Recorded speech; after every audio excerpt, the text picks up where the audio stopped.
Welcome to Stage Dive, a podcast where we go deep on the art of live performance to help artists perform better on stage. I am your host, Jack Dawkins. I am a rapper, poet, and storyteller out of Boulder, Colorado. My guest for today is William Hung, who first came to fame after an infamous American Idol video almost 15 years ago. But since then, he has had an incredibly fascinating career and life in which he has navigated a lot of change and now finds himself positioned to be a motivational speaker. We talk what it looked like to go through that path, what happened during the American Idol audition, and what he is now looking forward to building in his life ahead. I hope you enjoy the conversation.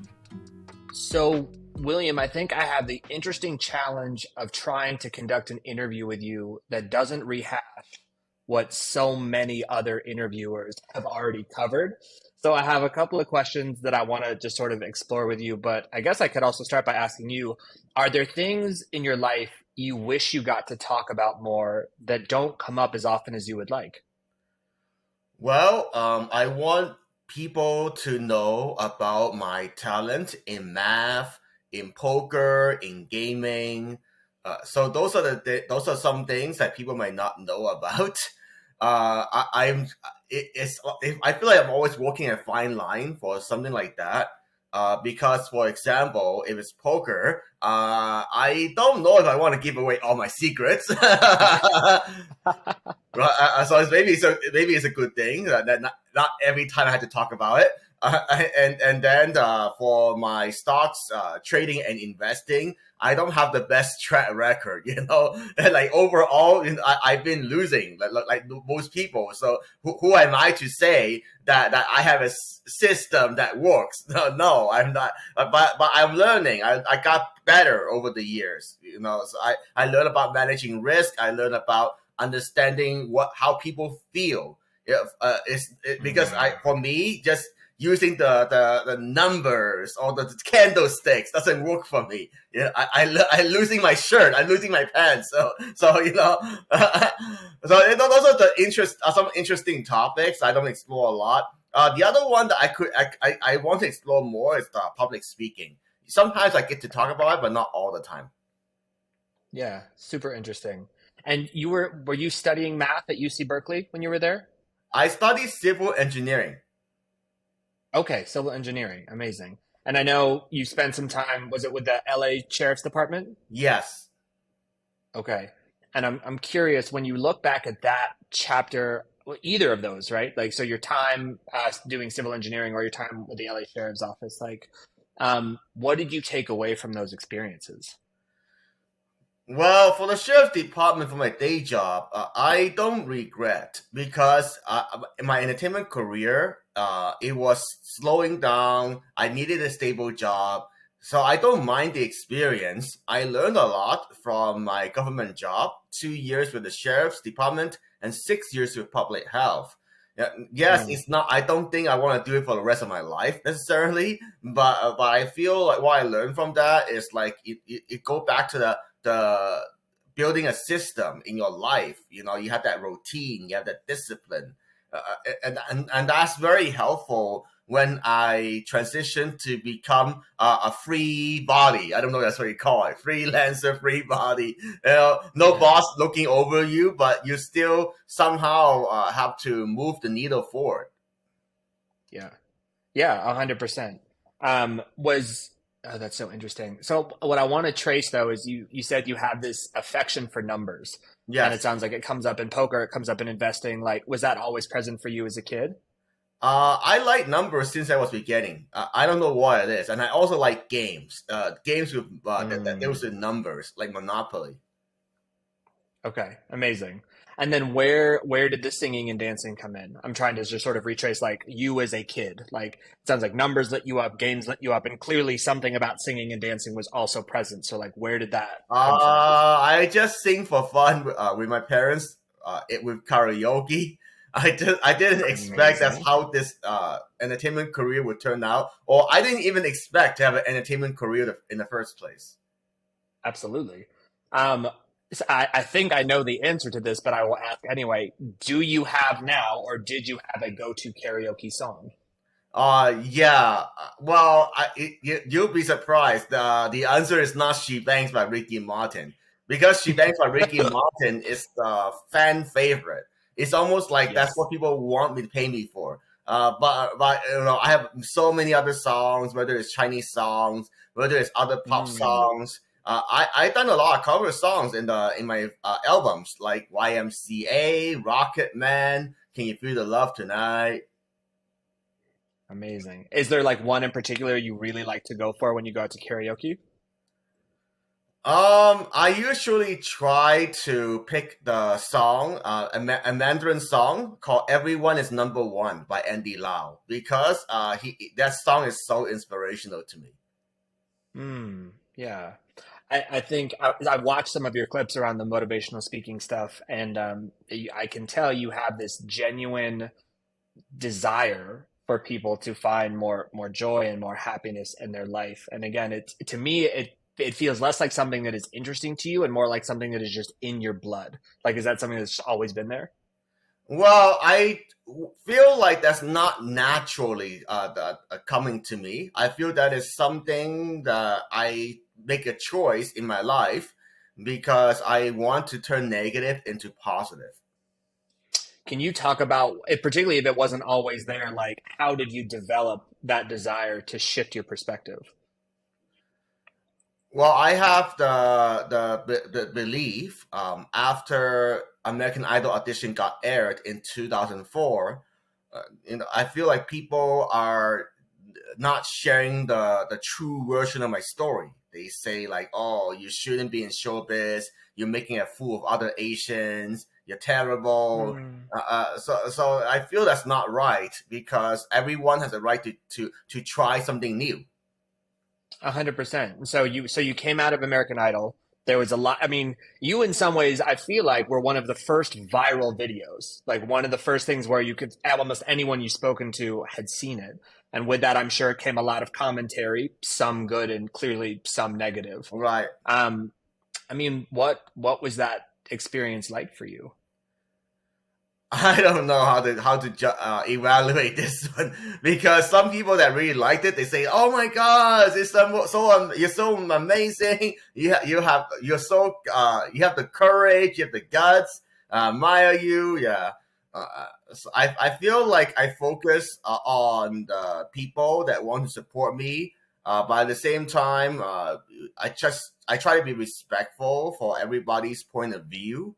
I acknowledge that their view is valid. If you want to say that I am not that good, I don't have professional training, that's still true, because to this day, even though I got a little bit of training, I cannot compare myself to somebody that spent years getting voice lessons. Right, right. And that's also not my purpose, because like my purpose is to entertain you. It's to make you happy or laugh. Hmm. That's the first time you've used the word purpose. Does that, as a concept, the idea that like you were put on Earth for a reason, does that resonate with you? Um, Somewhat, because I feel like everybody can find their own uh, path to bring that value to the world. Super interesting.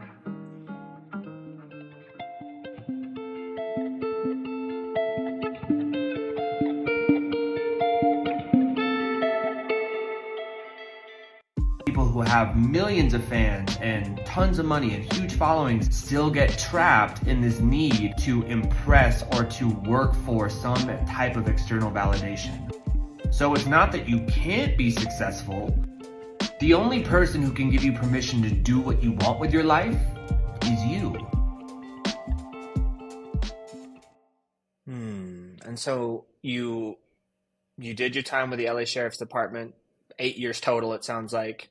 And now you're making a sort of a transition into motivational speaking, which obviously makes sense given that you have a desire to help people shift from negative to positive. Um, what has been different about sort of being a motivational speaker versus thinking about entertaining just through song or dance or karaoke or something like that? Well, a big difference to me, because motivational speaking means I'm solving a problem. at least I'm contributing to a solution to a problem. Let's keep it real. I cannot fix a complicated problem for a company or organization in one speech. Let's put it that way. But at the same time, I can contribute because I can share a different perspective. So, for example, let's say there's a company that doesn't that's resistant to change. There's a lot of changes in one of my recent companies I spoke at. So what I can say is like, oh, well, I am a living example of change because I tried so many different things and I'm still evolving. I'm not just been sitting. How to say it? I'm not just content with my life, even though I could. Yeah. Well, and if you're not evolving, it's harder and harder to keep up because things keep changing faster and faster. Yes. I'm curious. So, like, what to you defines a really successful speaking engagement? Like, what do you want to feel or know walking off the stage at the end of a speech? Well, people say that they really like what I said. I make some impact in their lives, or I encourage them to think differently about the situation. Sure. So I would describe that as like a source of external feedback. Do you have any internal signals or things that you want to be true for how you felt or the way you delivered it that you think about? I want to feel very comfortable as after I share my message. I want to feel like no regret. Whatever happens after, that's it. I left it all on the stage. I gave my best for that particular speech. I'm going to dig a tiny bit more here. What does it mean to leave it all on the stage? But my mindset for giving speeches, because I don't do that many, or I don't get that many chances to do that many. I feel like every in a speech, it could be the very last time I deliver that speech. Interesting. Oh, that's sort of fascinating. And so, in some ways, it sounds like you are creating an opportunity to be very present, because it would be sad if you were to walk away knowing that you didn't do your best speech on what was ultimately your last. That's right. Okay, that's so interesting. What advice would you give to people who are trying to break into public speaking or trying to get on their first stages? Start out with the local groups. Start out small. I recommend groups like Toastmasters. I think that's because it's guaranteed. You pay like very minimal 6-month fee. Let's say $30-$40. You're guaranteed to get your speaking opportunities there. And then from that point, you can reach out to local studio, like a commerce. What else? Rotary clubs are good. Lions dance. Nonprofit. That's where I started. And are those opportunities easier to get by just because there's plenty of demand and not a big supply of speakers, or? Yes, that's correct. Okay, got it. And they'll take all kinds of topics, or?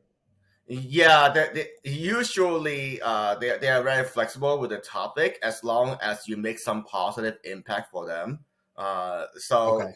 I think the Rotary Club will be the easier one for me to get. That's how I got started, and then some of the local city, I don't know what you call it, commerce. Those a little bit harder because it depends on what problem they're trying to solve. So you need to be it doesn't, like, you still have a lot of flexibility, but you may want to tailor your stories and examples to help them. Sure. And at the risk of asking a stupid question, what is a Rotary Club?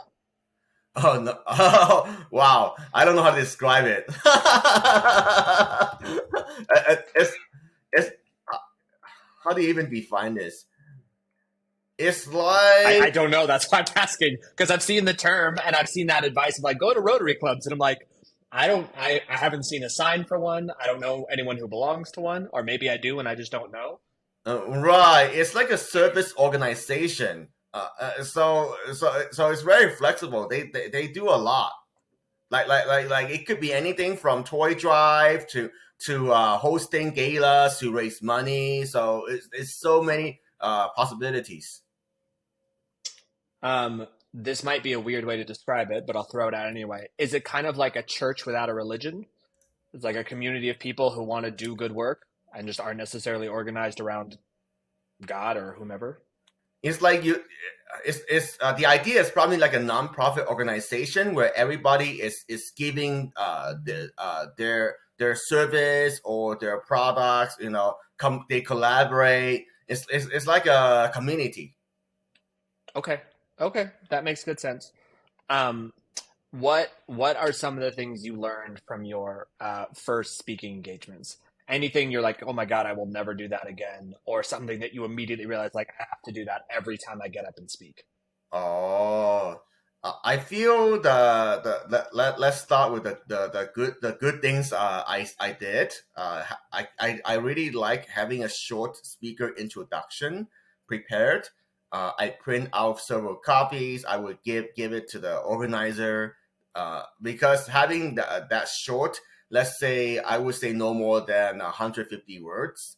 Because because some people they think like, oh, they list all these accomplishments. It sounds good on paper, but it really doesn't help you that much because people will get bored and tune out right away. You don't want that.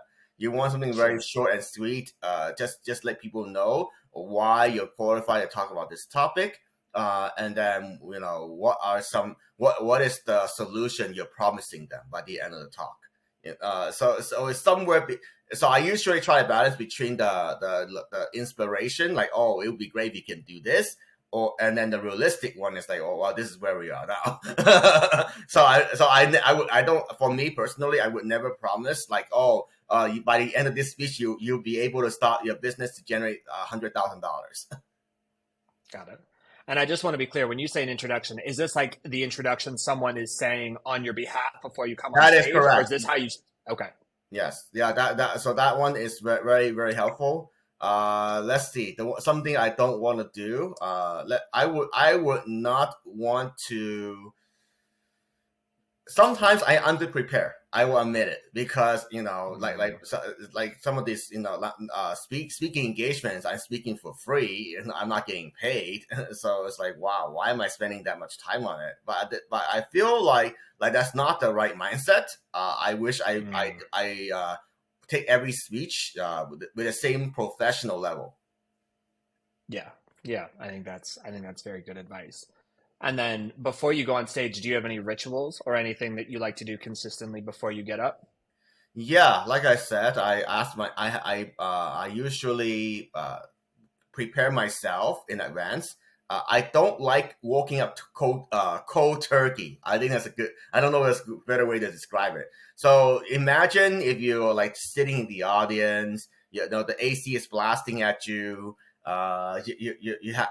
Sometimes you might not have a chance to eat. It's a late morning or early afternoon, and then eventually you look at the clock. They talk about you. They introduce you, and then you walk up there. So for me, that doesn't work for me because I feel like my body is cold. I haven't warmed up. My mind Mm, is not ready to deliver that speech. So I don't. I usually when I deliver a speech now, the way I do is like 10 or 15 minutes before. I mean, if I have a backstage, I would rehearse the speech a little bit visually in my mind, and then a few minutes before, I remind myself that I'm there to impress, but the way I impress people is to be confident with my message. It's not so much to do something crazy that I didn't plan. I also embrace the opportunity each time to speak because it's a blessing. So when I have that and I don't take it, I feel like I can deliver the best speech. yeah. Oh, I think that's great advice. And particularly the awareness that like you don't want to be cold. I think people often underestimate when to eat, when to go to the bathroom, what they want to wear, right? Because if you're not comfortable in your body, it's very hard to be comfortable when Right. you're delivering your talk. Right. I give you a specific example. So I did a talk in Orlando. The arrangement was there were many speakers. So the people were sitting in a group with a bunch of chairs. I wasn't comfortable with that right before I speak. So what I did was I intentionally got up. I went to the restroom, and then I was rehearsing a little bit in my mind, and then I stood in the back, the entryway to the front, instead of sitting down, because if I sat down and this is call me up, then my body would be stiff. I would not be ready for it. Right. Oh, that's such a great point. You mentioned going over your speech visually. Is visualization a tool you've used a lot? Yes. Okay. Where and when did that practice start? I learned it right after I started speaking professionally, meaning getting paid, even if it's just like a local gala, because I feel like it's something that I study online. I talk to other mentors or other more experienced speakers. They say they recommend that one is very useful. It's almost like you visualizing yourself, how you're going to move around the stage. When what points you want to deliver at the different movements. So let's say you stand in the center because that's how you start. Okay, well, maybe that's my American Idol story in the introduction. Okay, well, maybe when I move to my right, which is the audience left, okay, I'll talk about my past.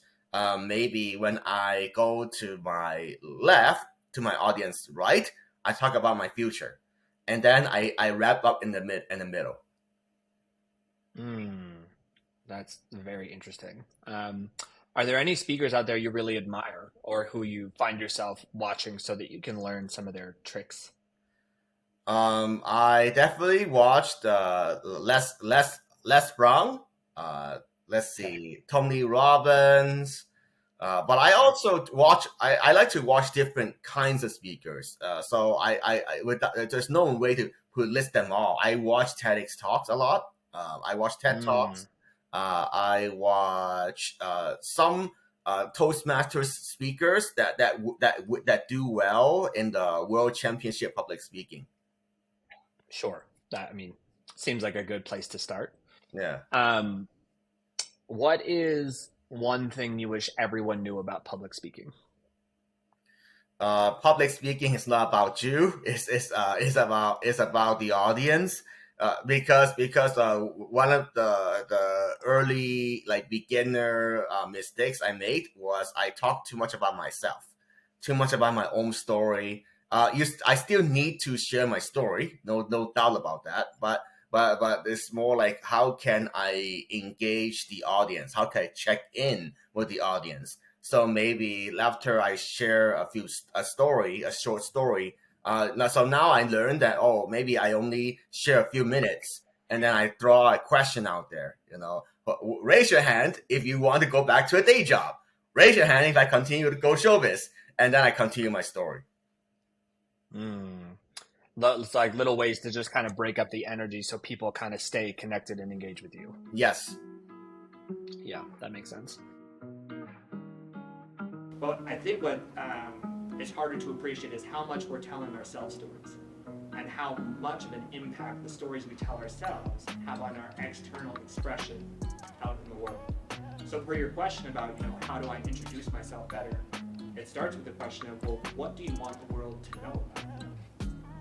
What do you love about yourself? I don't know if this segue is going to work, but we're going to find out. Has anything you've learned from being a public speaker helped you in the world of poker?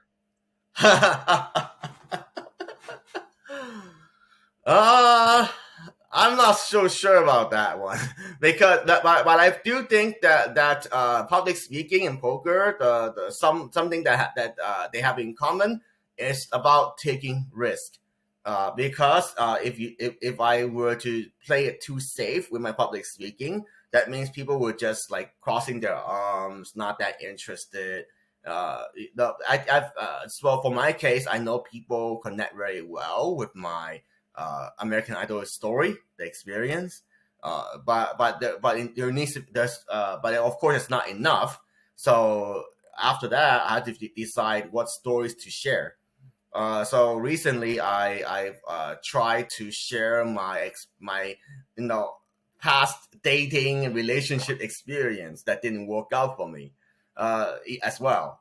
So I think that one works well because I am taking a risk. Not everybody was receptive to that story, but I feel the overall reaction was positive. People laughed, people were engaged. Like you could tell they're leaning in to listen.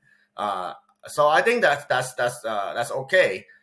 So it's more like and the reason I chose that story to segue my past was because even though it's not something I'm proud of, it's because it's something that contracts the success.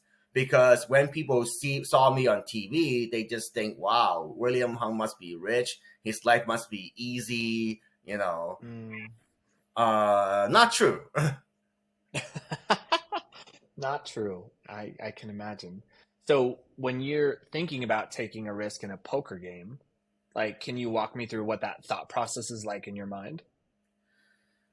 Well, I evolved a lot over the last few years. But so now the way I approach a decision is I use primarily math first. Because there is something called GTO, game theory optimal. There are lots of free programs you can use to figure that out, but you have to study a lot to really get it. But once you get it, it's not that hard. You start with that baseline.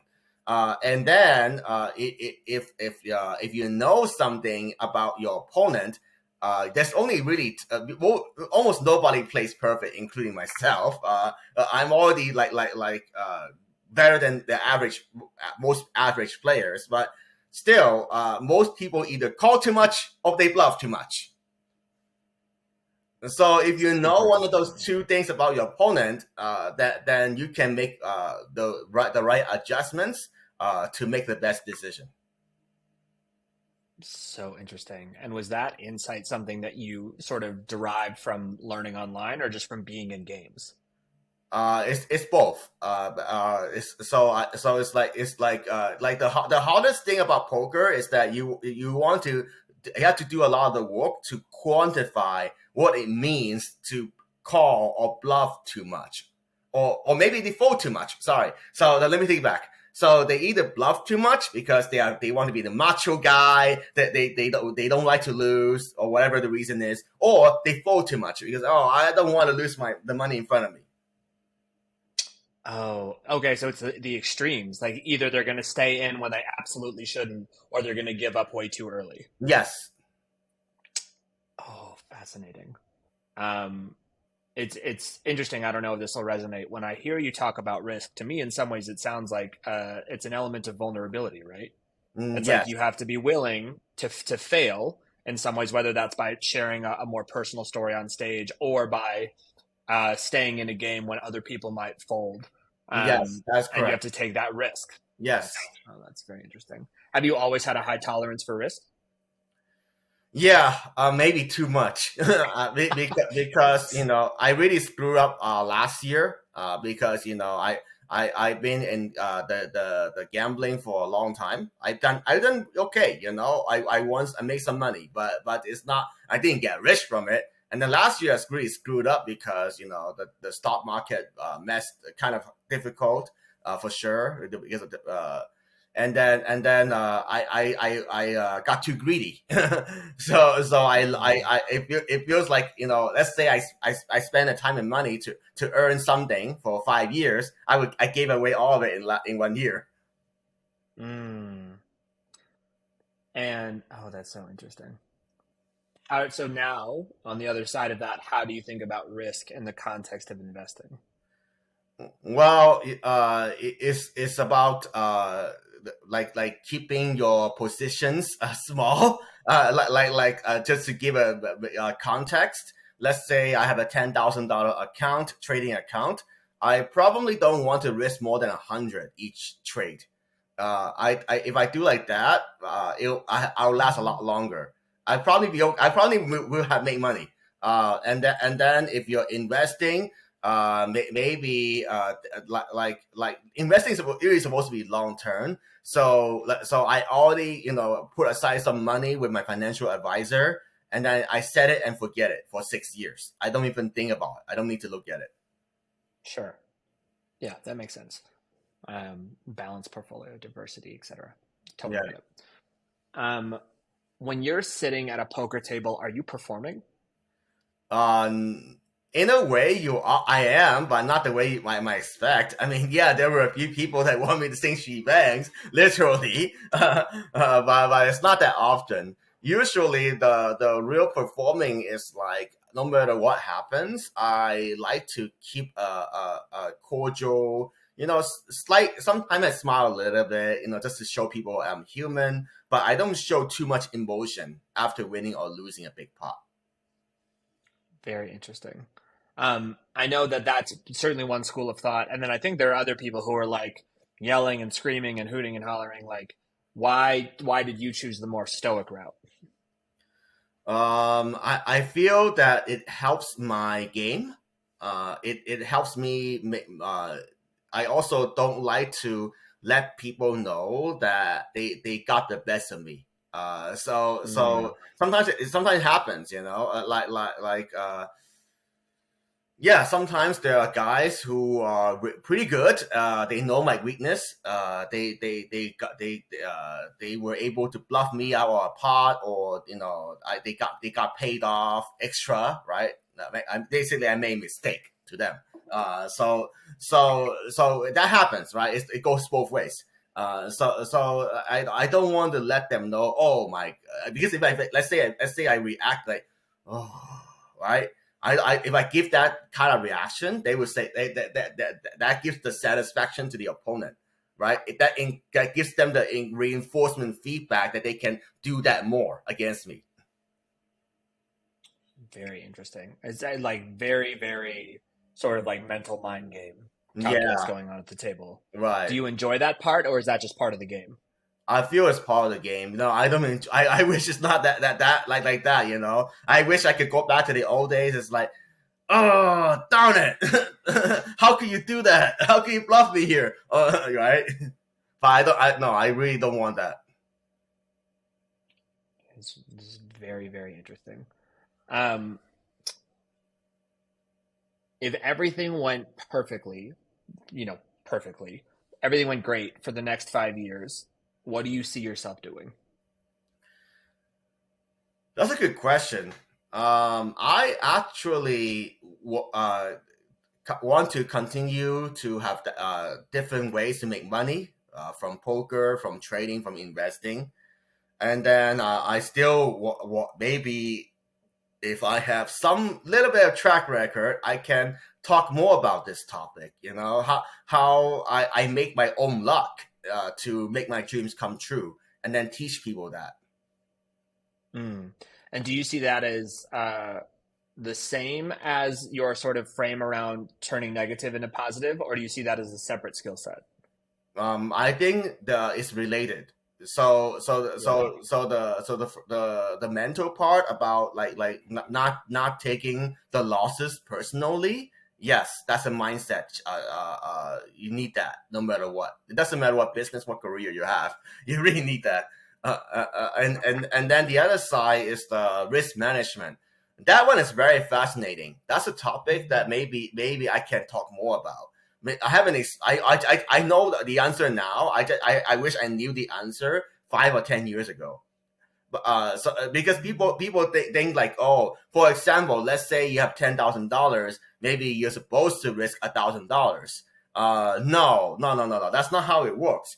Because yes, maybe you trade $1,000. Let's say I'm not giving you financial advice, okay? I need to give a real example here.